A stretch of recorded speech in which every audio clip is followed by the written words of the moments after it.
Green Angel by Alice Hoffman, pages 85 to 95. This is what I lost. Diamond didn't speak, and I could hardly see. Maybe that was why we got along so well. I, who preferred stones to flesh and blood, who kept away from people, could not spend enough time with Diamond. I knew him in a way I couldn't explain, the way I knew silver from gold, the way I knew the weather. When we listened to the wind together, we understood exactly what it was saying. When we sat close in the dark, we could feel each other's broken hearts beating. Together, we stopped being hungry. We ate the bread I baked. Diamond fixed a soup out of beans and rice, simple but filling and tasty. Once I asked him if his mother had taught him the recipe. Although he didn't speak, I could tell that the answer was yes. He took out the little painting of her, so carefully rendered in watercolors. And he didn't need to say more. I knew he was thinking of her every time I heard him hum a certain tune, a lullaby she'd surely taught him. I hoped for his sake that his mother had managed to find safety when the fire began. There was only one thing we didn't agree on. Diamond believed that the garden would grow. The topsoil was ashy and gray, and I told him not to bother with it, but Diamond wouldn't listen. All winter long, he carted the bad soil away. He spent hours picking out stones, which I brought to the piles in the darkest woods. Black for my mother, silver for my father, white as snow for my sister. A pile of moonstones. You shouldn't even try, I told him each time he set to work. Nothing will ever grow here. I showed him the looters' tracks, the broken fences, the pumpkin seeds left by the birds, the rock-hard earth. He just kept at it. I could hear him raking at night as if he could work away his grief.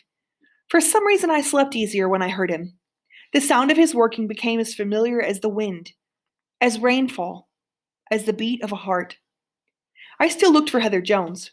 I worried that she would disappear, but it was easy enough to find her.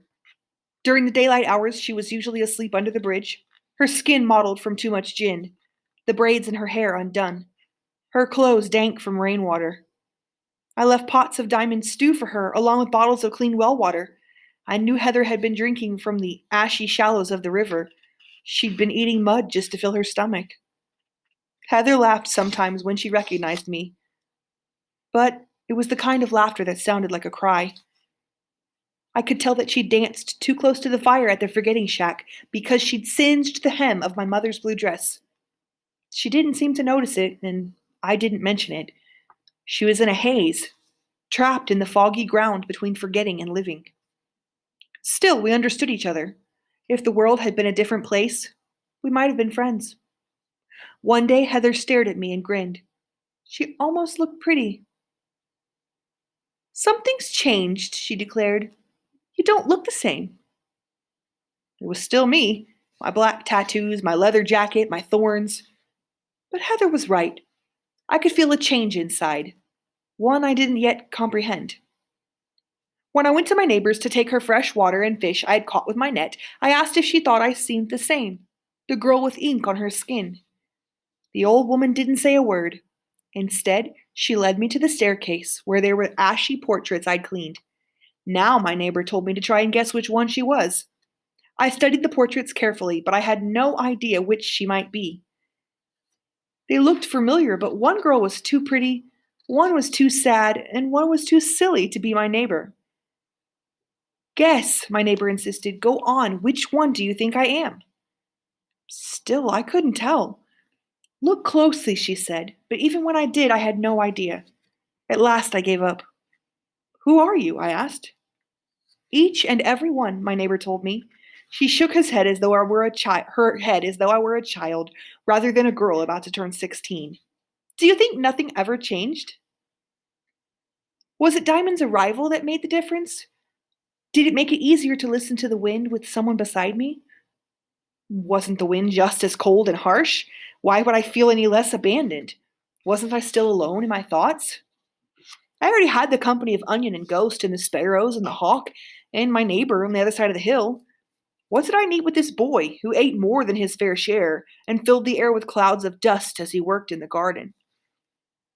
It was a puzzle I couldn't solve. After a while, I stopped trying. Diamond was there, like the white dog and the sparrows and the hawk. A guest in my house, nothing more. He was there, like the wind and the stars up above. I didn't understand for the longest time why I let Diamond stay. I watched him painting with the few watercolors he had left, and I felt as if something inside me was part of that paint, that white singed paper, that paintbrush.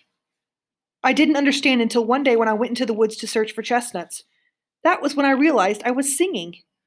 My voice sounded thin and unfamiliar to my own ears. The next afternoon, I was wringing out the wash to hang on the line when I realized I was dancing. My feet seemed too graceful to belong to me, even in my father's old boots. The following evening, while I was polishing the last of the silver to trade, I happened to gaze into the platter my mother always used on holidays. Even I could see there was a smile on my face. Something had indeed happened to me. This was not the way I ordinarily behaved. I was not someone who danced and sang and smiled at her own reflection. I was Ash, the girl with thorns on her clothes, the one who preferred stones to people. When I next went to my neighbor's house, I took along a pot of the stew Diamond had made. The old woman uncovered the pot and breathed in the scent of beans and rice. Then she told me to sit down. She ladled out a bowlful for herself and one for me.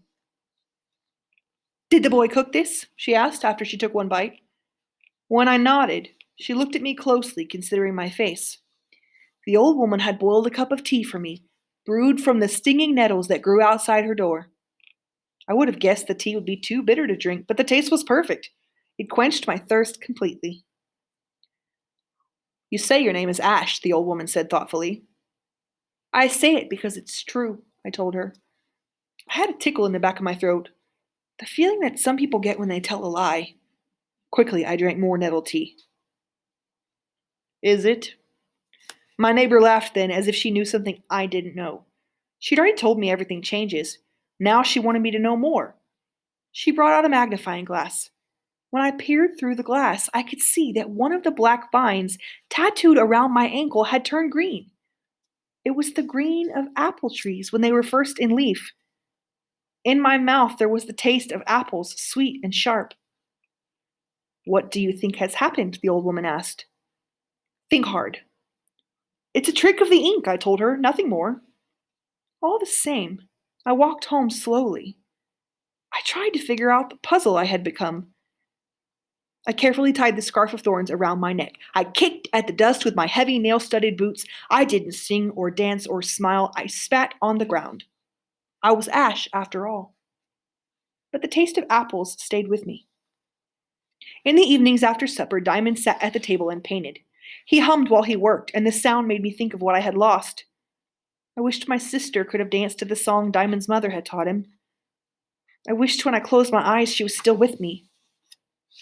I had no idea that Diamond was working on a portrait of me until he gave me the painting.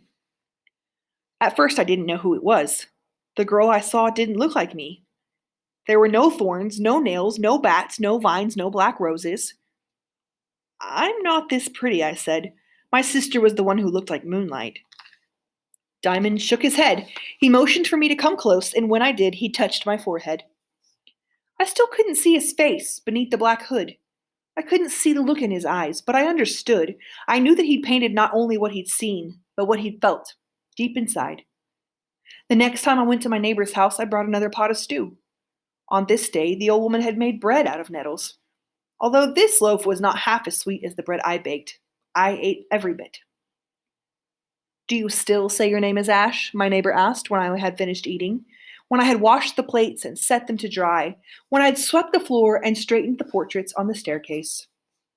"It's still true," I told her. She gave me the magnifying glass and told me to look at my hands. When I did, I saw the leaves that had been black were now green. It was the green of newly cut grass.